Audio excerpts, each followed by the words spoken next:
دومین جلسه از سری آموزش یادگیری طراحی وب از طریق HTML، CSS، JavaScript و PHP به صورت کاملا وانیلا بدون فریمورک یا یک کتابخونه اضافه. ما نصب کردیم VS کدمون رو اجراش میکنیم. وقتی که اجراش میکنیم باید یه پوشه‌ای رو انتخاب کنیم که به محیط کاری ما اعمال بشه. از قسمت فایل اوپن فولدر میتونیم پوشه مورد نظر انتخاب کنیم. پوشه مورد نظر اسمش اینجا میاد استراکچر، پوشه منه و اینجا هم دوباره اسمشو میاره. اما فایلایی که اینجا قرار دارن من خودم درستشون کردم. یه پوشه به نام imgه که داخلش یه دونه آیکون قرار دادم که با فرمت .png و یک فایل index.html دارم که اینم خودم درست کردم. حالا میتونیم کداشو حذف کنیم با هم دیگه، از نو بسازیم مقادیر داخلشو. اکسکلمیشن مارک رو تایپ کنین توی محیط کد ادیتورتون، انتر رو بزنین. خودش پایه نیاز HTML رو واسهتون مینویسه که من سریع توضیح بدم اینا چی هستن. less than exclamation mark doc type HTML greater than به معنای اینه که شما داریم به وبسایت، شما داریم به مرورگرتون میگین که این سند یک سند HTML5 هستش، نسخه پایینش نیست، باید اینو بزنین تا مرورگر به حالت کوئرکس مود نره، حالت چسبندگی بین لایه‌ها واسش اتفاق نیفته. این ضروریه، باید حتما بنویسین که HTML شما یا فایل HTML شما به صورت استاندارد تعریف بشه. HTML lang، HTML تگ شروعه که همه چیز داخل این تگ شروع HTML و تگ پایانی قرار میگیره. تگ شروع یه فرقی با تگ پایانی داره. تگ شروع فوروارد اسلش نمیخوره ولی تگ پایانی فوروارد اسلش میخوره. تگ شروع اتریبیوت داره و تگ پایانی اتریبیوت نداره. اولین اتریبیوت یا خصیصه لنگ هستش که برابر en به معنای انگلیش قرار داده. ما اگه بخوایم وبسایت فارسی درست کنیم باید مخفف FA رو بنویسیم. عذرخواهی میکنم، FA برای زبان فرانسویه، باید FA رو بنویسیم و دایرکشن که با مخفف دیر نوشته میشه باید مقدار RTL به معنای right to left رو بهش اضافه کنیم که المان ها از سمت راست به سمت چپ موقعیت دهی بشن. هد که شروع میشه، تگ شروعی هد رو داریم و تگ پایانی هد رو داریم. داخل هد تمام چیزهایی قرار میگیرن که مربوط میشن به سرچ انجین هایی مثل گوگل، بینگ و امثالهم. اینجا در ابتدا متا چر ست یا کاراکتر ست UTF-8 گذاشته که تایید میکنه یا مثلا تضمین میکنه که وبسایت شما از زبان فارسی، عربی و زبانهای راست به چپ پشتیبانی کامل داشته باشه که باید حتما بنویسین اینو، وگرنه بعضی از کاراکترهای مثلا ایموجی ها و کاراکترهای فارسی و عربی به شکل دایره یا مثلا به شکل علامت سوال در میان.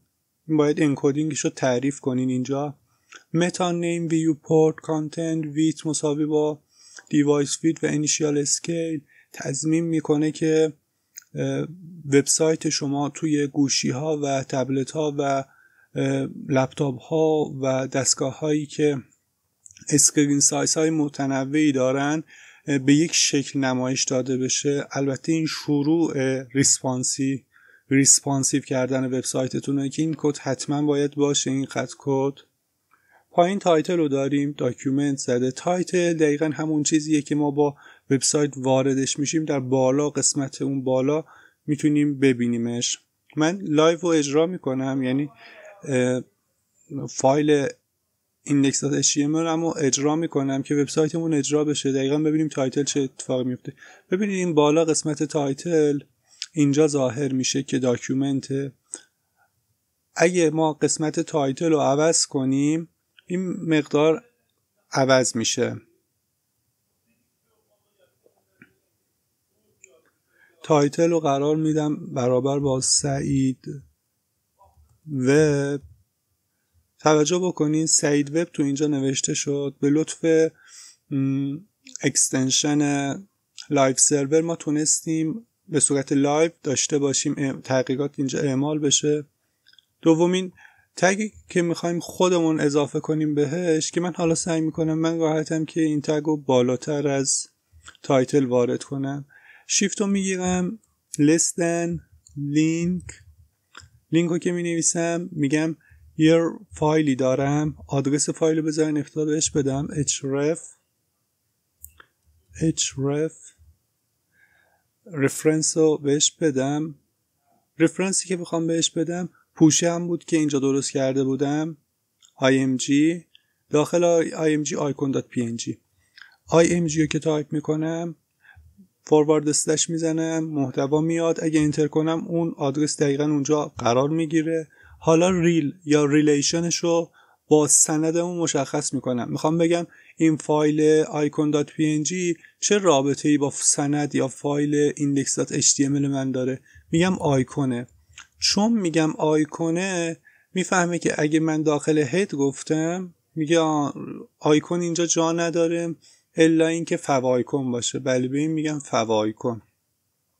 خب از قسمت هد که بگذاریم میرسیم به قسمت بادی. تو قسمت بادی همون چیزیه که پایه و اساس وبسایت رو تشکیل میده اینجا قرار میگیره. به عنوان مثال من برای شروع از تگ پی استفاده میکنم که مخفف پاراگرافه. اگه انتر رو بزنم ببینید شکل دقیق پاراگراف برای من رسم میشه. میخوام اینجا یه عبارت فارسی بنویسم. سلام خوش اومدین. عبارت کاملا از سمت راست به چپ نوشته شد.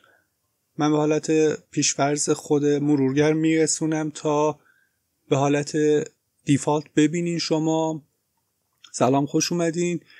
اگه ما این قسمت رو نداشته باشیم، قسمت دایرکشن RTL رو نداشته باشیم، این مقدار از سمت چپ به راست نوشته میشه که اگه حذفش کنیم چیزی که گفتیم رو میتونیم رعایت کنیم.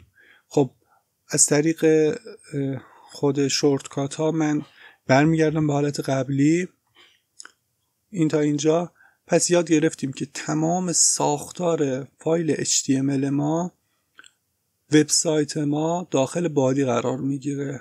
هر چیزی که فکرشو بکنین، به عنوان مثال نویگیشن ها، کاروسل ها، فوتر، کانتنت، همه چیز مثل همه تگ های HTML بادی شروع و بادی پایان و در انتها HTML خودش بسته میشه که تگ پایانی HTML. جلسه دومم همینجا تموم میشه. امیدوارم همچنان با من همراه باشین.